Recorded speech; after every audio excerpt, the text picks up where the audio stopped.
Langsung aja kita bahas perbedaan frasa, klausa, dan kalimat. Kita bahas mulai dari frasa terlebih dahulu. Frasa adalah kumpulan dua kata atau lebih yang tidak memiliki subjek dan predikat. Frasa ini nggak bisa berdiri sendiri sebagai kalimat yang lengkap. Terus ciri-cirinya gimana sih? Nah, ini udah aku tulisin. Yang pertama, tidak ada unsur subjek dan predikat. Yang kedua, hanya sebagai bagian dari kalimat, misalnya sebagai keterangan, objek, atau pelengkap. Lalu, memiliki satu makna kesatuan atau bisa disebut makna gramatikal. Lalu, terdiri dari dua kata atau lebih. Dan yang terakhir, menduduki atau memiliki suatu fungsi gramatikal pada kalimat. Langsung aja biar lebih paham, di sini kita lihat contohnya. Contohnya itu anak kecil. Nah, anak kecil ini termasuk frasa. Nah, contohnya di dalam kalimat tuh kayak gini guys. Anak kecil bermain di taman. Jadi, anak kecil ini dia sebagai frasa kayak gitu. Nah, seperti yang bisa kita lihat, anak kecil terdiri dari dua kata atau lebih. Tapi di sini tuh terdiri dari dua kata. Terus di sini tuh dia hanya sebagai bagian dari kalimat, misalnya sebagai keterangan, objek atau pelengkap. Sedangkan di kalimat ini si anak kecil ini sebagai subjek. Terus selanjutnya ada contoh ayam goreng. Nenek memasak ayam goreng. Ini juga frasa. Kemudian mobil merah berhenti di halaman rumah. Nah, juga di sini si mobil merah tuh sebagai subjek.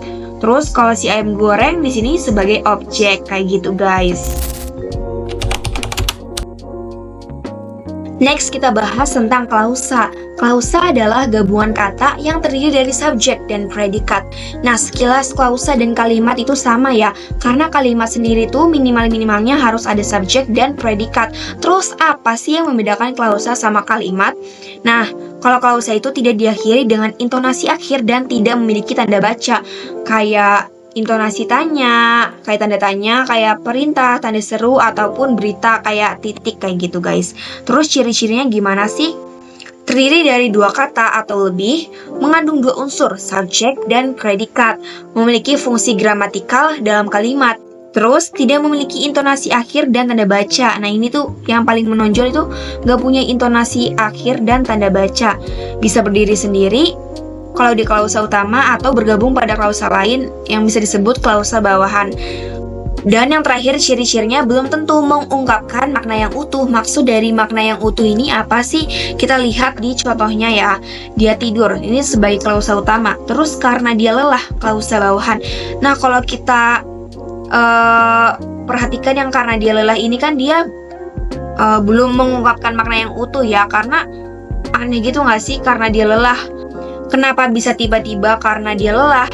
Ya, maka dari itu harus ada satu kesatuan, yaitu klausa utama. Dia tidur karena dia lelah, baru bisa disebutkan sebagai kalimat.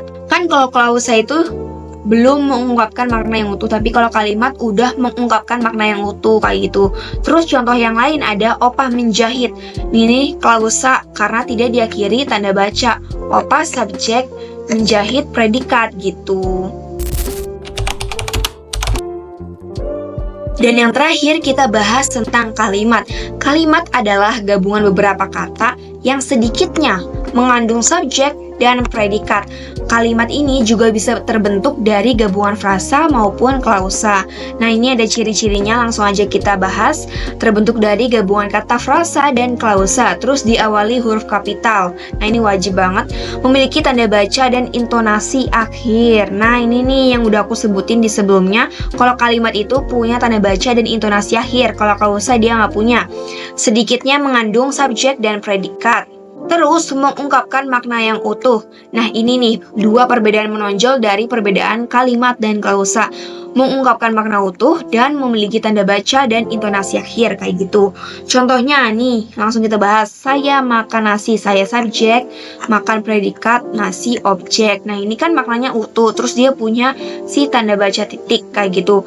Terus, apakah kamu sudah belajar? Nah, ini tuh sebagai kalimat tanya. Betapa indahnya pemandangan ini. Nah, kira-kira kayak gini ya guys contohnya. Oke guys, biar lebih paham kita bahas contoh soal. Nah, BTW ini tuh aku soalnya dapat dari Twitter seseorang, tapi ini tuh aku lupa dari Twitternya siapa karena ini udah aku save lumayan lama di laptop aku. Dan ini tuh intinya sumber soalnya dari si Alternativa, tapi akun Twitternya aku lupa dari siapa gitu. Nah, langsung aja kita bahas berdasarkan kalimat 1 di bawah ini yang tergolong dalam frasa adalah. Nah, sebenarnya kita tuh nggak harus baca kalimat 1 juga sih, kita bisa langsung lihat dari opsinya gitu. Kita bisa langsung menentukan dari opsinya. Langsung kita bahas opsinya satu persatu. Yang pertama, A. Mengubah. Nah, ini kira-kira termasuk frasa apa bukan ya guys? Ternyata ini bukan frasa. Kenapa sih? Mampu mengubah di sini tuh dia mampu sebagai kata kerja dan mengubah sebagai kata kerja. Jadi lebih tepat di sini tuh sebagai gabungan kata kerja.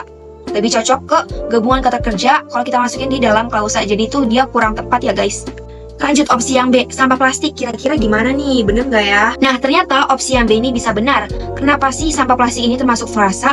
Karena dia tuh sifatnya non-predikatif, nggak punya predikat, dan dia itu hanya punya satu makna gramatikal. Berdasarkan yang udah aku kasih penjelasan sebelumnya, si opsi yang B, sampah plastik, dia itu yang paling cocok sebagai frasa kayak gitu. Jadi yang paling tepat adalah opsi yang B. Terus kita bahas opsi yang C. Kenapa sih obat-obatan bisa salah? Karena dia tuh cuman pengulangan gitu, pengulangan. Lanjut opsi yang D. Nah, opsi yang D ini juga salah. Kenapa? Karena di sini menjadi ini tuh cuman kayak kata kerja kopula. Terus si komponen ini dia tuh sebagai kata benda. Jadi di sini sifatnya si menjadi ini tuh sebagai predikat dan si komponen menjadi objek. Maka dari itu dia tuh nggak memenuhi ciri-ciri si frasa. Dan yang terakhir opsi E ini juga salah. Kenapa sih bisa salah? Karena membuat di sini tuh sebagai kata kerja transitif. Terus si obat-obatan ini sebagai objek. Jadi ini cuman kayak gabungan predikat sama objek. Maka dari itu dia tuh nggak memenuhi dari syarat frasa, sama kayak opsi yang D kayak gitu guys. Kita simpulkan opsi yang paling benar adalah opsi yang B, sampah plastik. Oke, di sini aku mau bahas soal tentang klausa. Berdasarkan kalimat 8 di bawah ini yang tergolong dalam klausa adalah. Nah, nih kalimat 8 tuh ada di sini ya. Sebenarnya kalau kita nggak baca si teksnya ini tuh nggak apa-apa sih kalau menurut aku ya. Kita bisa langsung lihat di sini karena udah kelihatan jelas. Nah, kira-kira apa nih? Udah ada di depan mata banget nih jawabannya. Yap, bener banget. Opsinya itu ada yang benar ada di opsi A. Kenapa di sini opsi A bisa benar? Karena peneliti di sini sebagai subjek dan mengevaluasi sebagai predikat. Jadi dia tuh memenuhi syarat dari si klausa sendiri. Terus kalau penyakit jantung di sini kita lihat si penyakit jantung ini tuh bisa salah. Di sini aku mau tandain dulu. Salah. Kenapa bisa salah? Karena dia tuh nggak ada subjek dan predikat. Terus satu cangkir jus tomat. Ini tuh juga nggak ada subjek dan predikat. Antara peserta. Nah, ini juga salah karena nggak ada subjek dan predikat. Faktor resiko. Sebenarnya itu yang bener risiko ya. Kita benerin dulu, hehe guys.